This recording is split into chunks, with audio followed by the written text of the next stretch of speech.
He's now back with Matchroom. He's now back with DAZN. What a huge honor, what a huge privilege it is to say hello once again to, wow, Canelo Alvarez, Saul Canelo Alvarez. Wow. Hola, amigo. How are you, my friend? I'm very good. You? Wow. Thank you so much for doing this. I really appreciate it. It's a huge honor for us to have you on the show. Pay-per-view, May 7th, DAZN, Matchroom, you versus Dmitry Bivol. This is a very big deal. This is a big deal that you'd come on our show. So thank you very much for the time. No, thank you. It's a pleasure. Okay, so we have a lot to talk about, Canelo. Can I ask you first things first? Ultimately, why did you decide to go back to DAZN and Matchroom? You were able to go anywhere you wanted. Why did you make this decision? I love work with Eddie. I love working with Eddie Hearns, and I'm glad to be back with him. I really enjoy it. 175 this fight is taking place at, right? Yeah.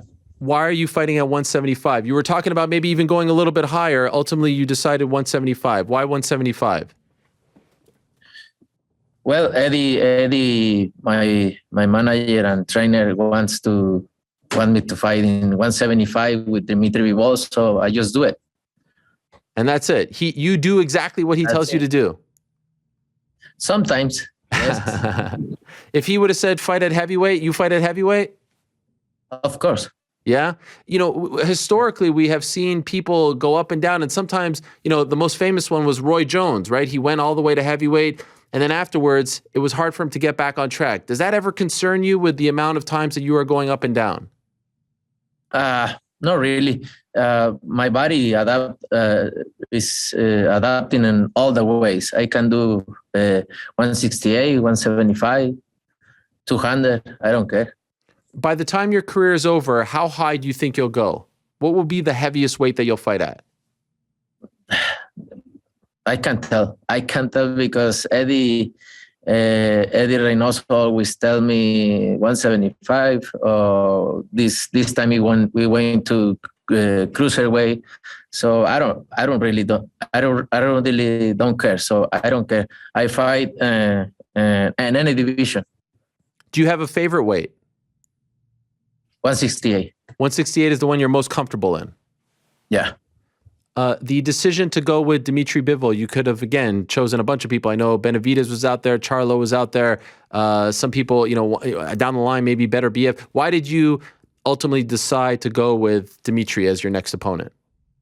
Oh, Dmitry Bivol is a really good fighter. He's a champion in 175. He's the second in the division. So I really love challenge. So that's why. Do you remember a couple of years ago, Canelo, you know, we cover a lot of MMA here. Are you a fan of MMA? Do you like MMA? Not really. I appreciate the honesty. Why don't you like it? I don't watch boxing either. So it's amazing. You don't watch any boxing, right? No. Not even like a single, like there's no one out there that you say, you know what, Saturday night? Important fights or the fighters is in the gym. Yes. What gives you more joy to watch? Or even to like... Golf. I was going to say golf or boxing, even to compete. Like if I tell you right now, we could go to Pebble Beach and go 18 holes, or you could go to the gym and train. What would you have more fun doing? To the gym and train. Yeah? Yeah. Why do you love golf so much? I don't know. I love golf. I don't know why, but I love, and I hate sometimes. But who introduced you to it? One of my friends in Mexico. One of your friends in Mexico. And what is your like ultimate goal with golf? How far do you think you can go with it? Handicap 0. What are you at now? My goal. Around 9, 10.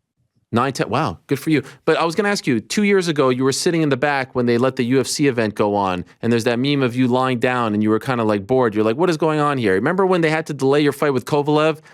What was going on in your mind when you were waiting for the other guys to finish? I'm just really mad with Eddie Hearns and DAZN, but it is what it is. Never again? Never again.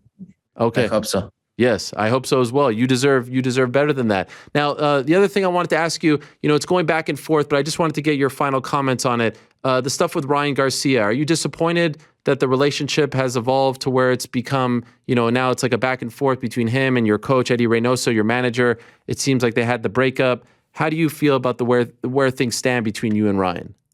I think it doesn't make sense talking about Ryan. So you don't want to talk I don't about care. it. Fair enough. I wish all the best for him. All the best for him. The UFC welterweight champion is a guy named Kamaru Usman. He says he wants to fight you. Would you ever entertain this? Payday. Payday. That's the payday. I know.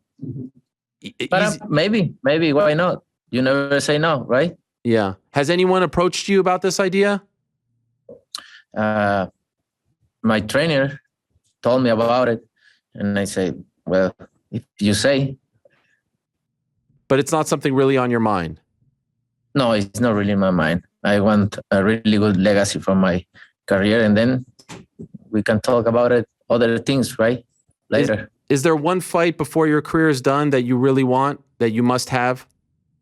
Not really. I am fighting the fights I want right now. And are you still going to retire at 37? Is that still the goal? That's a goal, but we don't know. Okay. Can I ask you one last thing? One last question. I've been talking about open scoring a lot. Tyson Fury was just on the show. We were talking to him about it. You know what I mean when I say open scoring? Basically, you know what the round was scored after every round. Like in golf, like you know where you stand. Because last weekend we saw the robbery with Catterall and Taylor, where at the end of the fight, you think one guy won and the other guy is like, what the hell? Would you be in favor of that, knowing what the score is after every round so you know where you stand come the end of the fight? Yeah. And in every round, we know where we at. So you would like that? Yeah, I like that. Okay. All right. We'll run with it together. Congratulations on your deal. $160 million. You know you're going to make more than the entire UFC roster in one fight? You know that, right?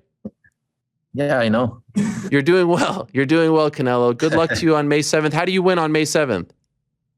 Yeah? How do you win? I don't know, but I want to win by knockout. Yeah. For sure.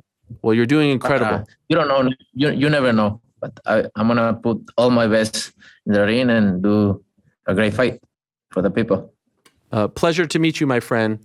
Gracias. Thank you very much. Good luck to you on May 7th. Pay-per-view in America here. DAZN pay-per-view, Matchroom Boxing. Thank you so much, Canelo. Gracias.